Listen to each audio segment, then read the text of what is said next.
Ẹ káàbọ̀ ẹ̀yin aráalé, ṣé dáadáa la bá yín? Gẹ́gẹ́ bẹ́ẹ̀ ti mọ̀ pé tá ò bá ti rí àwa kì í sọ etí ohun táwọn lè máa sọ lé lórí náà. A máa ń ṣe wádìí lóníkúlẹ̀kúlẹ̀ tó di pa máa sórí kàn ní ìfún yín láti gbọ́ àti láti wò. Nípa ìròyìn tó ń jà ràn-ìràn èyí Ìjọba Lande àti Bàbá Tí pẹ̀lú ìyàwó rẹ̀ èyí tó ń jà ràn-ìràn kiri. Bàbá Tí máa ti jáde tán ó tún pẹ́ẹ́pẹ́ ọ̀rọ̀ pé òun bá ìyàwó Lande ipe kìíní ìyàwó Lande lẹ́yìn jìnnà pé kò bọ́ òun. Ẹ wo gbogbo ẹlẹ́wọ̀n àjàǹfààní lórí ìkànnì yìí tó bá gbégbà àkọ́kọ́ rèé èyí tó ń darapọ̀ mọ́ wa lórí ìkànnì yìí.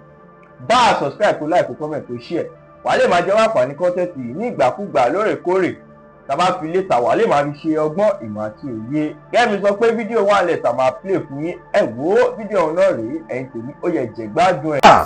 Mo dẹ̀ ń gbọ́ fídíò yìí ojú dẹ̀ ń gbà mí tì. I can't even wrap my head around everything I am hearing in this video. Gbà tó yí orí ẹ̀ bàbá tí ń gbé wọ̀ lọ́wọ́ òótọ́ ni Mary kọjú sóògùn rẹ̀. Yes ma, bàbá tí ò dó mi ma. Oko kan jókòó lé oko ẹ̀ ní oko. Mi ìjókòó lé oko, mo jókòó lé bàbá tí lẹ́sẹ̀ ni ma. Bàbá tí ò dó mi, tí bàbá tí bá wọn ìgbà kan jáde kan sọ̀rọ̀, bàbá tí ò dó mi. No, bàbá dì ti sọ pé àwọn do ẹ, má wọrí nípa yẹn, ẹ ká sọ kan mi. Wọ́n ti sọ pé àwọn do ẹ, má wọrí. Wọ́n lóun ṣe dọ́gì. Wọ́n làwọn ṣe dọ́gì sọkan mi, má wọrí. Wọ́n ní ẹ̀ wọ́n ti sọ. Má wọrí nípa yẹn sọkan mi, má wọrí nípa yẹn. Bóyá mi wàá mú bàtán ṣe máa o. O lè má mọ̀, ìwọ sọkan mi kúrò lórí yẹn. So bóde bí bàbá tí dẹ̀ ṣe díẹ̀ pé kó wá give òun ní dọ́gì wọ́n wá like bàbá tí wà ní ṣé mo fẹ́ máa wo àwọn ní pé kí n kọ ẹ̀yìn sí wọn náà máa ní èwo ni kọ ẹ̀yìn sí yín something like that pé wọ́n máa ní kò tẹ̀ need ó yá kọ like kí n kọ ẹ̀yìn sí wọn mo wá kọ ẹ̀yìn sí wọn wọ́n wá jọ ṣe nǹkan tó fẹ́ ṣe. Bọ̀tù wọ́n kọjú sóògùn. Bẹ́ẹ̀ ni like mo kọjú síwájú kitchen wọn. Bọ̀tù wọ́n ti ń ṣe òun gbọ́ dúdú. Bẹ́ẹ̀ ni mo ń gbọ́ dúdú. Ok lẹ bá gbọ́ ìbéèrè síra yín. So wá ń díẹ̀. Ṣé ẹyọ ọmọ ọ̀sìn mò ń gbọ́? Ṣé ti understand ọmọ ọ̀sìn kan ṣó yẹ kí mi wà ń bẹ̀.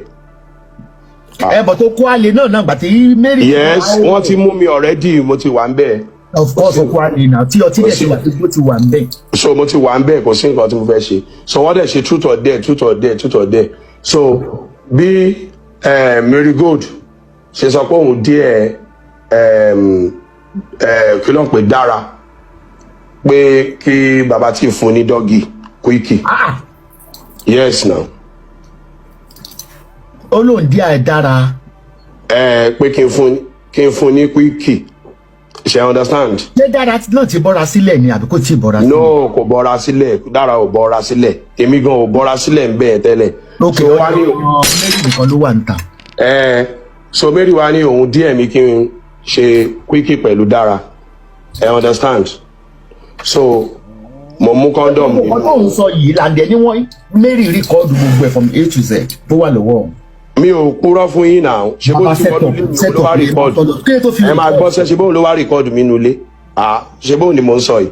So Mary wá ní òun díẹ̀ mi àti dára pé kí n fún dára ní dọ́gì Quickie.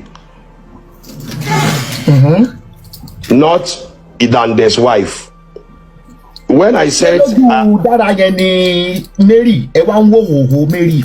Ẹ máa gbọ́ sẹ́ ohun tí mo sọ pé I never slept with Lande's wife. Ẹ máa gbọ́ mọ́ mi. Mọ́ mi ẹ máa gbọ́ mo ní mi ò bá ìyàwó Lande sùn because ẹni tó ṣe truth or dare pẹ̀lú mi Mary blindfold mi dára ló pè fún mi content creator. Okay.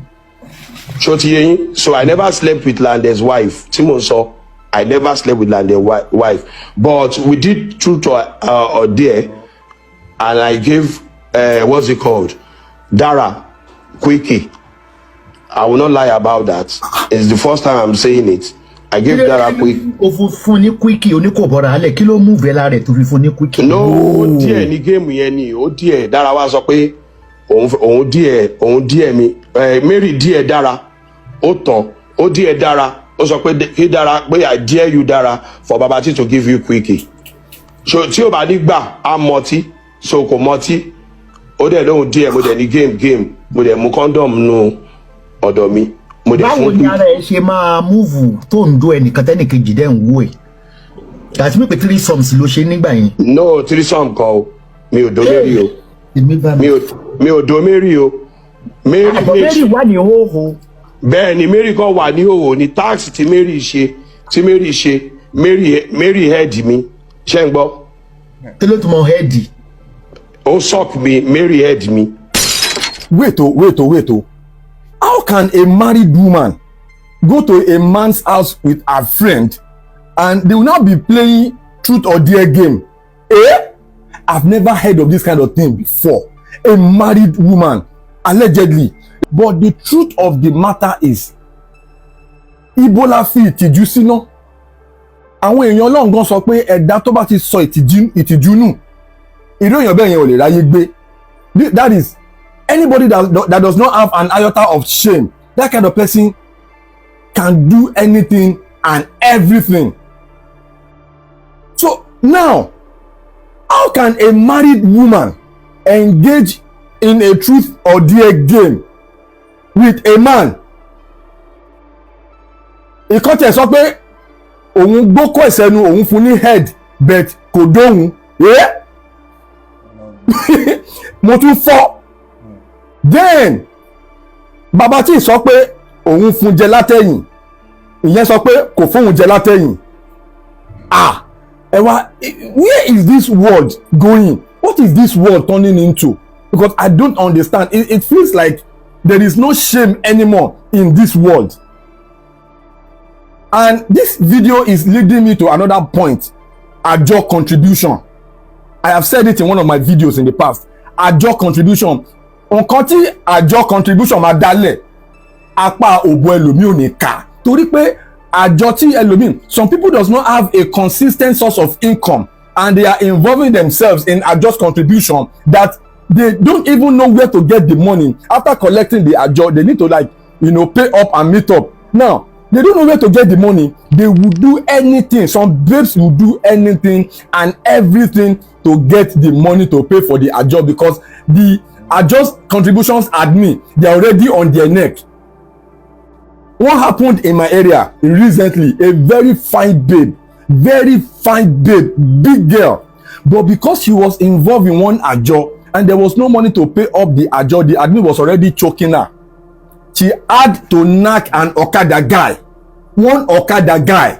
You need to see I'm not saying Okada guy, they don't get level, but if you see this Okada guy, you go fear. The guy no level up at all, but because the babe wanted to pay for àjọ so bad, she knocked the Okada guy.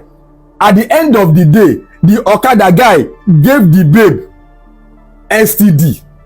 The babe come dey shout up and down, come dey fight with the Okada guy, say the guy no use rubber, say the guy don give her STD, this or that one. The guy sef come fire, come talk say the money wey him give am is more than the money wey normal babes dey collect.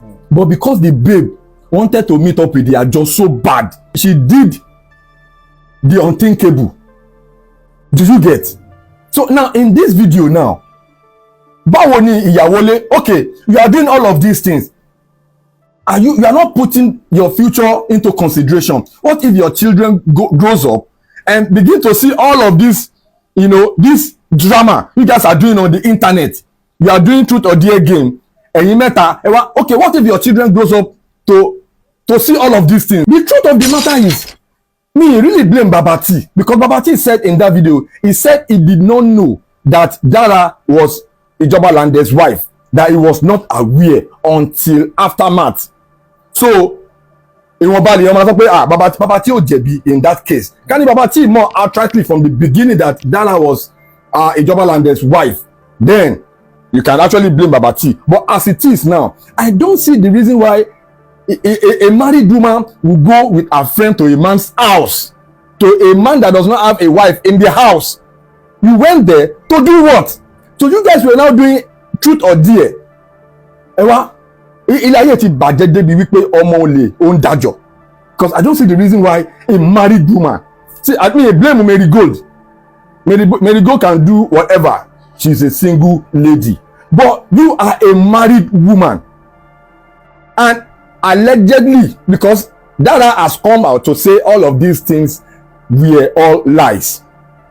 She has come out to debunk all of these things on that live video, that Babati did not knock her. So all of these things are allegations alleged against her. Do you get? Allegedly. So now, but Babati has come out to say pé òun fún jẹ látẹ̀yìn pé ó yọ̀dí fóun, and from this video now Dara sọ pé Marigold sọ pé Babati kò òun ò fún Babati ní head. Babati sọ pé ó fóun ní head. So ó ń dàbí ìgbà tí everybody gbogbo wọn bọ́ṣọ, gbogbo wọn wà ní hòhò. Allegedly, it feels like all of them, everybody ti bọ́ṣọ, gbogbo spray ti wà ń ta, gbogbo everything ti gbòòlà náà ti wà ń ta. So bí géèmù yẹn ṣe ń lọ, ẹlòmíì ibi tó ti ń rìnrìn gbèrègbèrè káàkiri ló ti lo ẹlòmíì. So if Babati wanted to actually spiritually use them that day, he would have just done that easily. You see what I'm saying? Torí ẹni mo ṣe blame Babati. Àwọn lọ́wọ́ bá Babati nílé. You guys brought yourselves to Babati's house, and all of these things happened. So Babati said he was not aware that Dara was Lande's wife. So that is out of it. What I'm trying to say is, see, let us picture it rolling. All married women, listen and watch this video very well. See, if you are a married woman, there is a limit at which you can come close to a man, another man. Yeah, once you are married, there should be a boundary. That is why some men don't actually have sense of reasoning. Wàá mọ̀ pé ìyàwó lé lẹ́ni yìí, ọkùnrin mi, when you are conversating with a married woman, there are ways you do things. You don't just touch a married woman like some people will be patting them on the shoulder, tapping them on this thing. No, you don't do that. There is a limit to which you can, come close to a married woman. You keep your space. Don't come into the space of a married woman and say, no, don't do that. And married women too. When you can't just go to a man's house just like that. What if you go to a man's house and at the end of the day, the man, physically overcomes you and, you don't do that. Ọ̀rọ̀ yìí ó ń jẹ́ kó tó ń bà mí nínú jẹ́, because I know Ijoba Lande very well. I know Dara. Do you get? So when Babati na my padi. So now ọ̀rọ̀ yìí ó ń jẹ́ nǹkan tó ń bà mí nínú jẹ́. I don't know how to put it. But the thing is, ẹjọ́ ìwọ̀ntúnwọ̀nsì nìkan láyé yìí, ẹ jẹ́ ká máa mọ nǹkan tá à ń ṣe when it comes to all of these things. When you go to a man's house, then according to Babati said it was Marigold that actually masterminded the truth or dare. That it was Marigold that actually brought up that idea. Then they started it. So along the line, you shouldn't be doing this now. This is not right. It's not normal. Especially once when you know that your friend is a married woman. Especially even the married woman was supposed to go against it, that okay, you can play your truth or dare. Let me just be. And even Dara said in that video herself, she said, "Gbogbo wa ti mature now, so we can run the game." What game? So because we are mature now, then we can be doing all of these things? No, now we can't be doing that. What lesson? What are you trying to do? What point are you trying to prove? You don't get, because we are mature. There are some. Once you are a married woman, there is a boundary, there is a line you cannot cross. Dara said herself, she said that Babati Odohun, but Babati said Omudo for a minute in the game. Then Babati said Marigold ofun ni head. Marigold said òun ò fún Babati ní head. Ta ló ń parọ́? Who is lying actually? But the truth of the matter, that is not even important. What is important is a married woman should know when not to cross that boundary, when not to cross that line. There is a line. Once you are married, there is a line. No matter how broke your husband is, no matter the situation, there are some lines you don't cross. Then especially when it comes to a man that is in the same industry with your husband, there are some lines you don't cross. But Dara said she did not knock, that Babati did not knock her. Babati said he knocked her.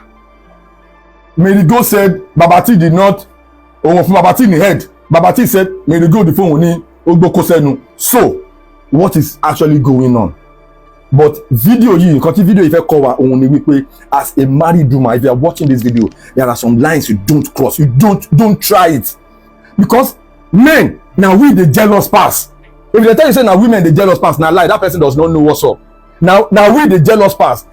Kì í fẹ́ lójú rí àfidà gẹ́ni lórí kò kí n fẹ́ kán gbé blade kọjá etí òun. Men, you know say normally men dey cheat. So if I smell a man come close to my wife, there is a way I will react, because now we the jealous pass. You don't get. So there is a limit to what a married woman can do, especially when it involves another man. Ìyàwó ilé tó lọ ń charge phone ẹ̀ ní ìyàrá bachelor oko ló fẹ́ lọ dó. Ìyàwó ilé tó lọ ń yá charger ní ìyàrá bachelor oko ló fẹ́ lọ dó, because you know that man is single, and probably when you are going to that room, to that apartment, òun nìkan ló máa wà ń bẹ̀, and you are going there, you are wearing spag, you are going there, you are wearing ororo, you are going there, you are wearing bomb shot. O fẹ́ lọ charge ní, o fẹ́ lọ ṣe nǹkan kan, o fẹ́ lọ wo Netflix ní ìyàrá bachelor, you are going there to do something else, o fẹ́ lọ jókòó ni. Gbàgbé òṣì má jẹ́ ká máa. So the minute you carry yourself as a married woman, you are going into a man's house, a single man's house. Anything can happen. So think about ṣẹlẹ̀, don't come here and start debunking, don't come here and start doing damage control. Ẹ jọ̀ọ́ ìwọ̀ntúnwọ̀nsì ní gbogbo nǹkan láyé. Ẹ jẹ́ ká máa, let us put our future into consideration. Let us put what our children will say if they get to hear all of these things we are doing now. We have to put that into consideration. We have to put it into cognizance. That is what this video is entirely about. And Ijoba Lande and Dara, I know Ijoba Lande still loves Dara. See, ọkùnrin oríṣiríṣi ni wá. In this video, let me just conclude. Ijoba Lande and Dara, I hope you guys can actually find a common ground and resolve whatever you guys are having. You can come together, because our ọkùnrin oríṣiríṣi ọkùnrin ló wà. Bí mi ṣe wà yín sí mi rárá gbà nǹkan sí, if my wife, if you say you get, if I even smell anything like that, that's all. Me gbọ́ pa mi gbọ́ po, what the get it èmi lọ. But Ijoba Lande, I know you still, love Dara. You guys can come together, iron things out, because ẹ ti lọ ọmọ ti wà láàrin yín. So I just hope you guys can actually come together, resolve all of this. Then my advice to Mary Gold is no, choose your battles right. You get, choose your battles right. Don't be modeling things up, because from the look of things now, it's like we don't even know what to believe anymore. Jeff Owolewa is my name. Kí lẹ́yìn náà rí sí fídíò èyí tí mo play sọ fún yín báyìí, ìbò láyé wà ń lọ. Ẹ wo àwọn ní tako ẹnikẹ́ni lórí ìkànnì wa, tó bá yẹ pé ìgbà àkọ́kọ́ rẹ̀ èyí tún darapọ̀ mọ́ wa lórí ìkànnì yìí. Bá a subscribe kó like kó comment tó share, wà lè máa jẹ́ àǹfààní content yìí ní ìgbàkúgbà lóòrèkóòrè tá a bá fi léta, wà lè máa fi ṣe ọgbọ́n ìmọ̀ àti òye. Ẹ wo àní máa ríra wa jù báyìí lọ lórí ìkànnì ìlé ní ó dàbọ̀.